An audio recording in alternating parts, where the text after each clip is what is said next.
എന്താ പറഞ്ഞു കൊടുത്തേ? എന്താ പറഞ്ഞു കൊടുത്തേ? വായിക്ക്. ഹദീസല്ലേ മുന്നിൽ ഇരിക്കണേ, എന്താ വായിക്കാൻ ഇത്ര മടി? ഏ ഹദീസിന്റെ നമ്പർ പറഞ്ഞേ. ഇത് ശരിയാവില്ല. നിങ്ങൾ ഹദീസ് അവിടെ കയ്യിലെടുത്ത് വെച്ചിട്ടുണ്ടെങ്കിൽ അത് എടുക്കുക. ഇത് ഇടയ്ക്കിടയ്ക്ക് നമ്പർ കൊടുക്കാൻ ഞാൻ നിങ്ങൾ അടിമയൊന്നുമല്ല. അതെടുത്ത് വായിക്ക്.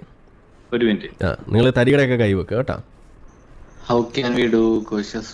എനിക്ക് ഇംഗ്ലീഷ് വലിയ പിടുത്തമില്ല. ഇംഗ്ലീഷ് പിടുത്തല്ലെങ്കിൽ ആദ്യം പോയിട്ട് ABCD പഠിക്കുക, എന്നിട്ട് വാ. ഓക്കെ, അപ്പൊ ശരി. എന്നാ ഹദീസ് കിട്ടിയല്ലോ, ഉസ്താദിനെ കൊണ്ട് കാണിക്കുക, എന്നിട്ട് ചോദിക്കുക. അപ്പൊ ഇതിൽ ഉള്ളത് ഇത്രയേ ഉള്ളൂ. കൊള്ളയ്ക്ക് പോകുന്നു, ബനു മുസ്തലിഖ് കൊള്ളയ്ക്ക് പോയിട്ട് അവിടുന്ന് അറബി പെണ്ണുങ്ങളെ പൂശുന്നതിന്റെ കഥയാണ് ഈ പറയുന്നത്. അപ്പൊ അവരുടെ ചോദ്യം പൂശാമോ എന്നല്ല ചോദിച്ചിരിക്കുന്നത്, പൂശുമ്പോൾ ശുക്ലം എവിടെ കളയണം എന്നാണ് ചോദിച്ചിരിക്കുന്നത്. അപ്പൊ മുഹമ്മദ് നബി കൊടുക്കുന്ന ഉത്തരം, നിങ്ങൾ എവിടെയെങ്കിലും കൊണ്ടുപോയി കള, എന്തായാലും ജനിക്കാനുള്ള കുട്ടികളൊക്കെ ജനിക്കും എന്ന് പറഞ്ഞ് പൂശാൻ അനുവാദം കൊടുക്കുന്ന, ബലാത്സംഗത്തിന് കൂട്ടു നിൽക്കുന്ന, ബലാത്സംഗം ചെയ്യുന്ന മുഹമ്മദ് നബീനെയാണ് ഈ ഹദീസിൽ നിങ്ങൾക്ക് കാണാൻ കഴിയുക. ഇതാണ് മുഹമ്മദ് നബി. ഇതിനെക്കുറിച്ച് നമ്മൾ പറയും. അപ്പം നിങ്ങൾ അവിടെ വന്നിട്ട് വെറുതെ കിടന്ന് നിലവിളിച്ചിട്ട് കാര്യമില്ല. ഇത് മ്ലേച്ഛതയാണ് നിങ്ങൾക്ക് തോന്നിയാൽ എന്റെ പ്രശ്നമല്ല, അത് നിങ്ങൾ അഡ്രസ് ചെയ്യാം. ഓക്കെ, അറബി എഴുതി വെച്ച സാധനം മലയാളത്തിൽ പറയുമ്പോൾ നിങ്ങൾക്ക് മ്ലേച്ഛതയായിട്ട് തോന്നുന്നുണ്ടെങ്കിൽ that's not my problem, that's your problem.